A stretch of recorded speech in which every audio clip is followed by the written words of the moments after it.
I stared at the time glowing on my dashboard. 6:02 a.m. 2 minutes late.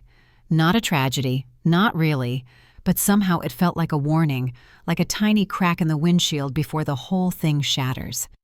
The street outside my parents' house was quiet. West Hills was still asleep, bathed in a pale California haze, the kind of soft light that usually made me feel calm, safe, like home. But this morning wasn't about comfort. It was supposed to be about celebration. I was here to take my parents to the airport for the dream vacation I had spent 2 years building. Rome, Florence, Paris. A custom tour with every detail curated. The best food, the most charming hotels, private museum access, champagne on the Seine. A thank you to the people who raised me. But when the front door creaked open, something already felt off. My mom, Elaine, stepped out first, dragging a sleek suitcase behind her. She was dressed like she was about to film a commercial for Chic Over 60. White linen blouse, tasteful scarf, hair in a perfect bun. Her eyes lit up when she saw me. "You're late," she said, in that teasing way she thought was charming. "Time management, Madison." I offered her a polite smile. "It's 6:02. She shrugged. 2 minutes late is still late. Classic Elaine. I popped the trunk and got out to help with her luggage. As I stepped up the path toward the porch, I heard the door open again. And then I saw her. Brooke, my sister. She stepped out like she was about to hit a runway in Milan. Flowy white jumpsuit, designer sandals, hair in perfect waves, sunglasses perched like a crown. She pulled her own suitcase behind her, pink and glossy like a candy wrapper. My smile faded. "What's going on?" I asked, glancing between them. Elaine turned to me with the kind of smile she used when telling me my childhood dog went to live on a farm. "Oh, honey, we decided Brooke should come instead of you." The words landed like a slap. I blinked. "Instead of me?" "She's been under so much pressure lately," she continued. "With the wedding and the house stuff, you're always so busy with work anyway. You can take another trip later." Brooke slid her sunglasses down and smiled. "Thanks for understanding, sis. You're a lifesaver." My jaw tensed. I turned to my dad, who had just stepped out of the house holding a neck pillow and a book about French wines. He didn't meet my eyes. He just handed me his carry-on like I was his Uber driver. "This was supposed to be our trip," I said quietly. "I spent years saving for this." Elaine waved her hand like I'd mentioned something trivial. "And we appreciate it so much, sweetie. It's just, Brooke really needs this right now." I couldn't speak. My throat burned with words I didn't dare say. Instead, I turned back to the car. My hands shook as I lifted their bags into the trunk.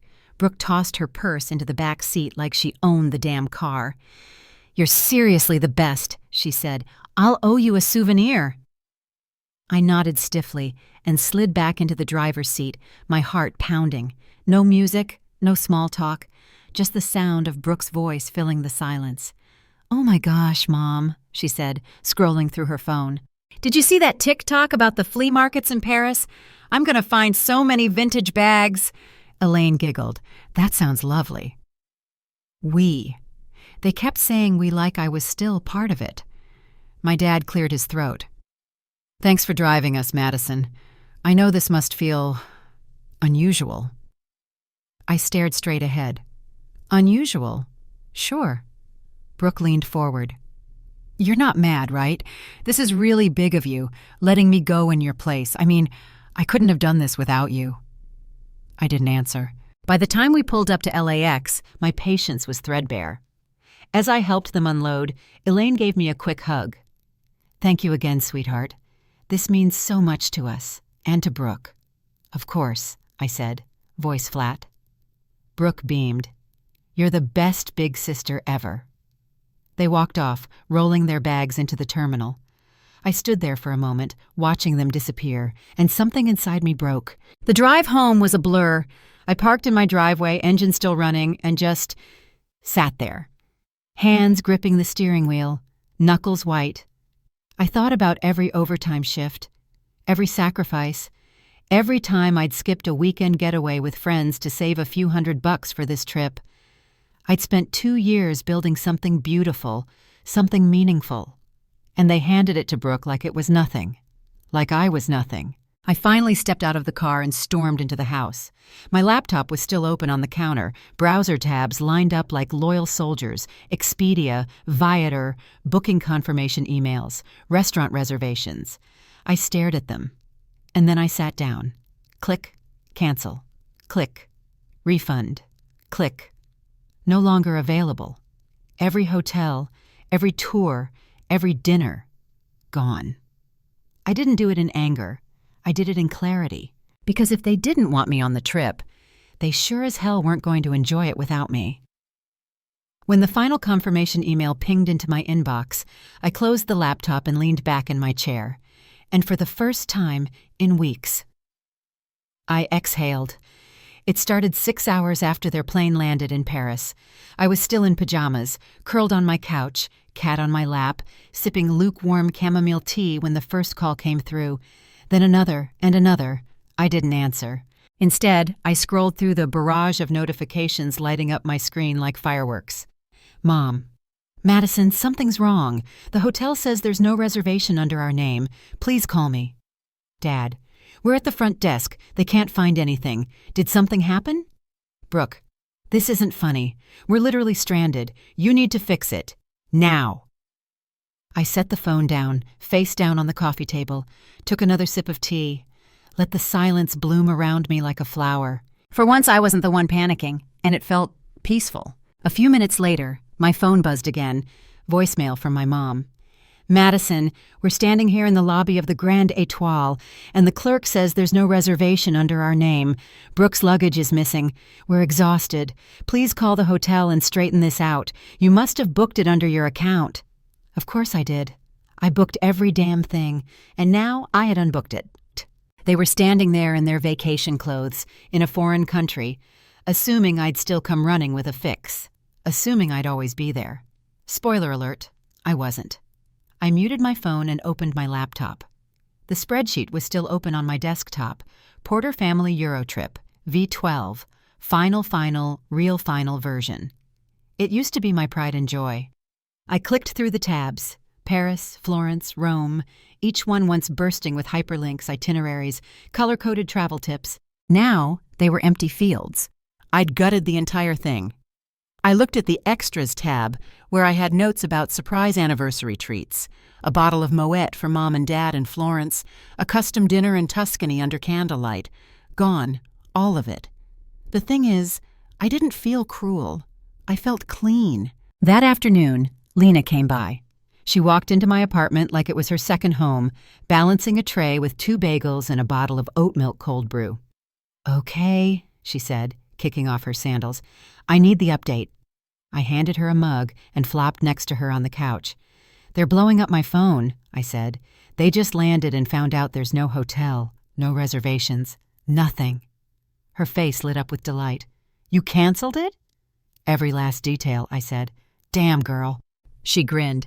That's not revenge. That's elegant retribution. I laughed, a real laugh, the kind that shook loose something in my chest. They honestly thought I'd still fix it, I said, even after cutting me out. Lena took a bite of her bagel. People like that never expect consequences, especially from the quiet ones. Around 3 p.m., my phone lit up again. Another voicemail from Brooke. Madison, this is so petty. You think this makes you look strong? It just makes you look bitter. Grow up. Oh, the irony. I didn't even finish listening, just deleted it. Like trash. That night, I opened a new Word document and wrote at the top in bold, I'm not their fixer anymore. Below it, I started a list. I am not their emotional sponge. I am not their secretary. I am not their emergency fund. Dang, I am not the villain in their one-sided version of events. I closed the laptop and curled into bed with a warm sense of clarity. They were across the world unraveling, and I was here finally, still. The next morning, I brewed my coffee, sliced a banana, and scrolled through my texts like they were junk mail. Mom, Brooke is in tears. Your father is furious. The Vatican tour is gone. The restaurant canceled our reservation because of a no-show. You've gone too far. Brooke, you're acting like a child. I don't get why you're making this such a big deal. Just fix it already. Dad, this isn't right. We need to talk. I set the phone down and just shook my head. The audacity. After years of sacrificing for them, after carrying every family event, fixing every mess, flying home during holidays while Brooke went to Cancun with her latest boyfriend. Now I was the problem? No, not anymore. A few hours later, the phone rang again. This time I answered. The moment I said hello, my mom's voice hit me like a freight train. Madison! What the hell did you do? The hotel in Florence says our reservation was canceled, and none of the tours are showing up anymore. I took a sip of coffee. I canceled them, I said calmly. There was a stunned silence on the other end. Why would you do that? She hissed. I smiled. Oh, I don't know. Maybe because you replaced me on the trip I planned and paid for. Maybe because I was treated like a travel agent instead of a daughter. Maybe because you thought I'd still be your crutch even after you kicked me to the curb. We thought you'd understand. Understand what, Mom? My voice rose now. That after 2 years of planning, saving, and dreaming, I wasn't even worth a seat at the table? You're being dramatic. No, I'm being done. And I hung up. That evening, Lena and I sat on my balcony with a bottle of cheap red wine and the sun bleeding into the Los Angeles skyline. Do you feel bad? She asked. I thought for a second. No, I said. I feel free. But the silence didn't last long. The next day, I got 12 new voicemails, one from my dad. His tone was solemn. Violet, I don't know what happened, but this isn't like you. You've always been the responsible one, the peacemaker, the one who holds the family together. Please call us. I replayed the voicemail. Twice, and then I deleted it. Because I was done being the glue that held together something that only ever cracked around me. On the third night, while lying in bed, my phone lit up again. Mom, you've humiliated us. We're your parents. How could you treat us this way? Brooke, this is seriously insane. Grow the hell up.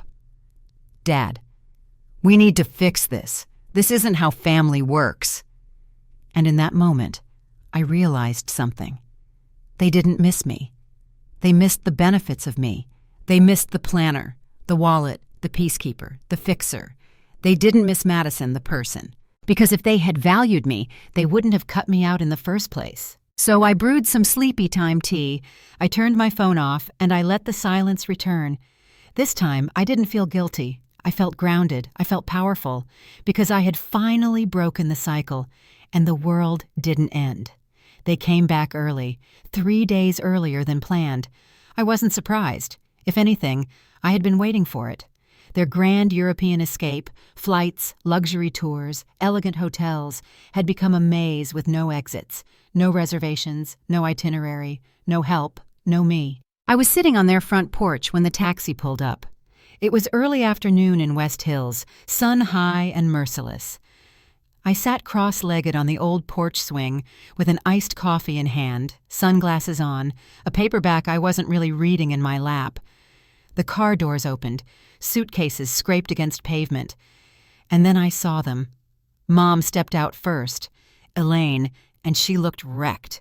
Her perfectly pressed linen blouse was crumpled. Her bun had collapsed into a messy knot. Her shoulders sagged like the weight of the trip had aged her 10 years. Behind her came Brooke, dragging her shiny pink suitcase, now scuffed and lopsided. Her sunglasses couldn't hide the sour twist of her mouth. Her hair, usually curled in waves worthy of a shampoo commercial, was flat, frizzy, defeated. And then Dad, Robert, the man who used to talk about wine pairings with French cheeses like a Food Network judge. Now he looked like he'd just lost a long battle with customer service in 3 languages. They spotted me immediately. Brooke rolled her eyes so hard I could practically hear it. "Well, I hope you're happy," she spat, yanking her bag over the uneven path. I took a calm sip of coffee. Happy about what? Elaine dropped her carry-on with a dramatic grunt. The entire trip was a disaster. Every hotel was overbooked. The Rome Hotel had shared bathrooms, Madison. We missed the Florence Cathedral tour. We had to eat street food. I raised an eyebrow. You mean like the locals? Brooke flopped down on the porch steps. We didn't even get into the Louvre. Do you know how embarrassing it is to show up and have the staff look at you like you're trying to scam your way in? I can imagine, I said coolly, especially if you're wearing $300 sunglasses and acting like a walking influencer meltdown. Elaine narrowed her eyes. You knew we couldn't rebook all of that. You knew, and you let us go anyway. I didn't let you go, Mom. You chose to take Brooke. You replaced me. I simply adjusted the budget. You canceled everything, Dad said, his voice quieter, but no less pointed. Even the airport transfers. I stood up from the swing, slow and deliberate. I canceled my trip, I said, because I wasn't going on it anymore. Why would I pay for a vacation I wasn't invited to? Brooke scoffed. God, you're so dramatic.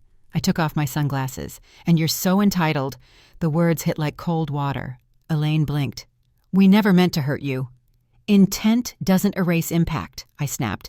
You didn't even ask. You just assumed I'd smile, drive you to the airport, and wave you off like some loyal assistant. Robert stepped forward, hands raised like he was negotiating a hostage situation. We thought you'd understand, that maybe you'd be flexible. You always are. And that's the problem, I said, voice sharp now. I've always been the flexible one, the quiet one, the responsible one, the one who bails everyone out. And you know what? I'm exhausted. Elaine looked genuinely confused. But you've always been the one we could count on. That's not a compliment, Mom. That's code for we take you for granted. There was a long silence. A neighbor across the street watered her rose bushes, pretending not to eavesdrop. Brooke crossed her arms. This whole thing? It's childish, overreactive. You could have just let me go and let the trip be nice. I turned to her slowly. I planned that trip for our parents, as a gift. I spent 2 years saving for it. You didn't pay a dime. You didn't book a thing. You weren't part of it until you took my seat, and didn't even blink when you did. I was trying to help, Brooke argued weakly. Help? I laughed. You helped yourself to my hard work, like it was some kind of leftover I wasn't using. Elaine stepped forward, more gently now. Look, we didn't handle this perfectly. That's an understatement, I cut in. But canceling everything, that was extreme. I walked toward them, each step deliberate. No, what's extreme is spending your life trying to please people who never even say thank you. What's extreme is being replaced and still being expected to foot the bill. What's extreme is being told, Brooke needs it more, like my feelings are disposable. Robert looked down at his shoes. Elaine opened her mouth, then closed it. Brooke didn't even bother. You're not the victim here, Madison, she said, standing up. You're just being petty. I took a breath, the kind that settles in your chest and feels like truth. No, I'm not the victim. I'm the one who finally got tired of playing martyr. I grabbed my car keys from the swing, turned toward the driveway. Elaine reached for my arm. Don't walk away from this. I looked her in the eye. I'm not walking away, I'm walking forward. And I left. That evening, back into my apartment, Lena came by again, bag of tacos in hand, already knowing I wouldn't be in the mood for wine. She handed me a Diet Coke and curled up beside me. So? She asked. I exhaled deeply. It was messy. It was loud. It was everything I needed to say, and they didn't say a word to stop me. That's power, babe. No, I said. That's finally speaking for myself. I didn't sleep much that night, not from anxiety, but clarity. For the first time in years, I had stopped shrinking to make everyone else comfortable. I had stood on the porch of my childhood home and reclaimed my voice. They could spin it how they wanted. They could tell friends I was being irrational, emotional, selfish. But deep down, they knew. This time, I wasn't coming back to clean up the mess. The morning after the porch confrontation was eerily quiet. No buzzing phone, no pings from new voicemails, no knocks at my door, just the sound of birds in the oak tree outside my apartment and the slow drip-drip of the coffee machine in my kitchen. And me, sitting at the tiny table by the window, barefoot, hair still tangled from sleep, hands wrapped around a warm ceramic mug, watching the steam curl into nothing. It had been years, Literal years since I had a morning that belonged entirely to me. No crisis to manage, no schedules to coordinate, no feelings to tiptoe around, just silence. And I didn't realize how much I'd craved it until it was here. I spent most of that morning in a sort of daze, not sad, not angry, not relieved, just still. I washed the dishes slowly, savoring the way warm water ran over my fingers. I brushed the cat, Oliver, who purred like I was the best part of his day. I folded laundry and took my time choosing what candle to light, settling on wild fig and cashmere, which felt indulgent for a Tuesday morning. But screw it, I was building something new, a new version of me. Around 11:30 a.m., I pulled out the leather-bound journal I had bought months ago and never touched. The cover was still stiff. The pages smelled faintly of bookstore and something like possibility. I opened to the first page and wrote, in all caps, "No more." Then underneath, in looping handwriting that got steadier as I went, "No more making myself small to keep others comfortable. No more sacrificing my time, peace, or money for people who don't value me. No more guilt-tripping myself into silence. No more being the fixer just because I'm good at it." It wasn't a manifesto. It was a beginning. That afternoon, I did something symbolic. I took the living room couch my mom had insisted I just had to have, the floral one she picked out when I moved into this apartment, and posted it on Facebook Marketplace. When the guy came to pick it up, he looked confused. "Looks pretty new," he said, giving it a once-over. "You sure you want to get rid of it?" I smiled, genuinely. "Positive. It's not really mine anyway." When the door closed behind him and the couch was gone, I stood in the empty space for a moment, hand over my heart. And I breathed. It felt like I had finally made room for myself. The next few days unfolded like quiet revolutions. I moved furniture, hung art I had bought years ago but never put up because Brooke said it didn't vibe.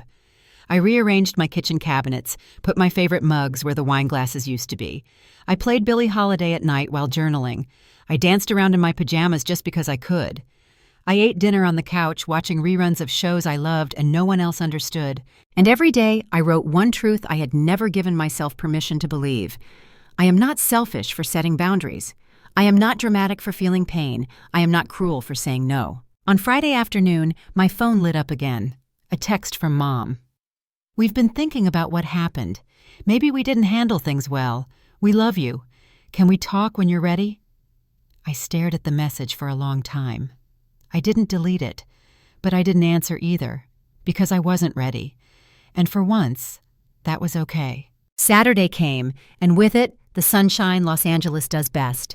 I put on a sundress I usually saved for special occasions, packed a tote with my journal, water bottle, and a worn copy of The Alchemist, and walked to a small cafe 2 blocks down. I sat outside under a string of patio lights and let myself just be. No schedule, no roles, no performance. Just Madison. A woman with a heart that had been bruised and bruised and bruised, but somehow was still beating, still open, still hers. That evening, I opened my laptop again and pulled up the spreadsheet. Not that spreadsheet, a new one.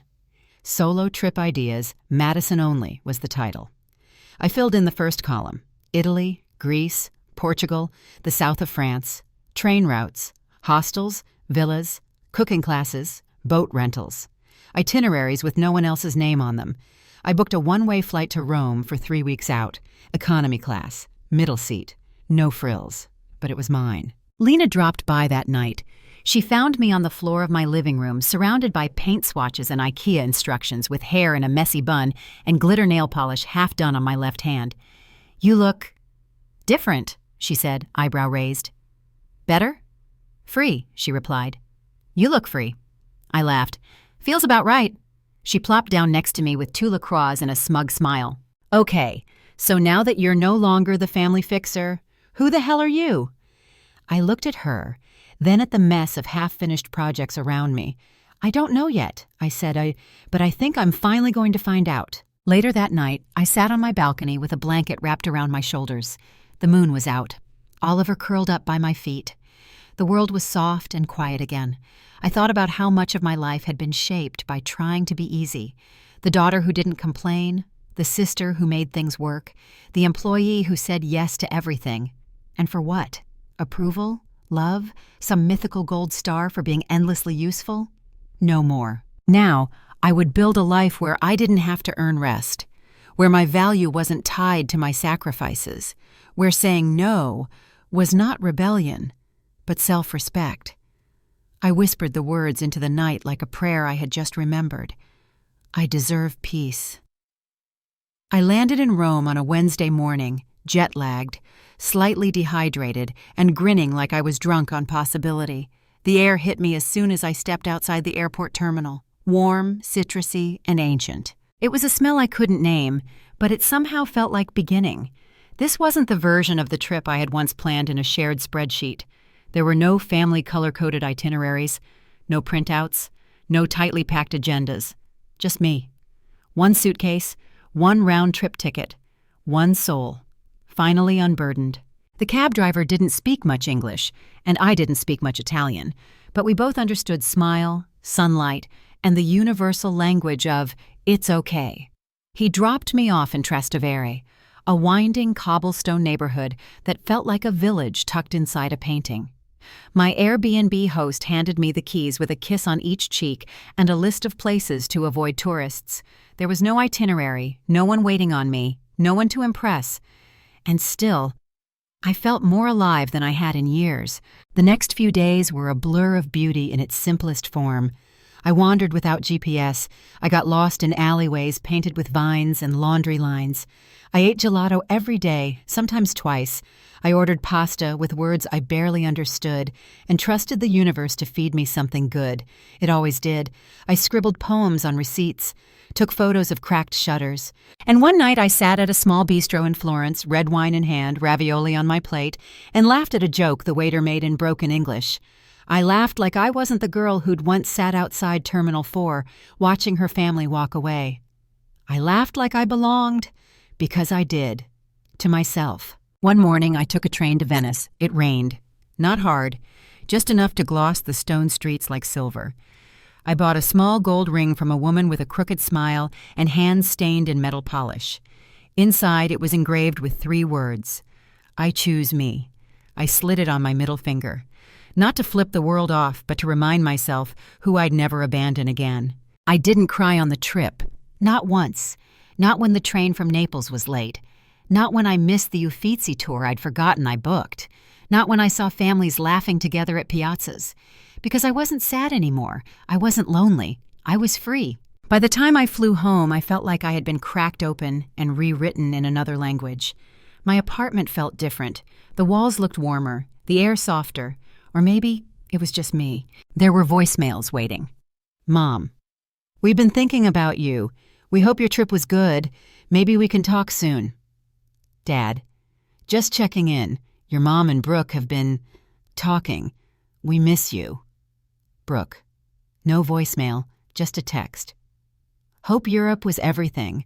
I know things got messy. Let me know when you're ready. I didn't delete them, but I didn't call back.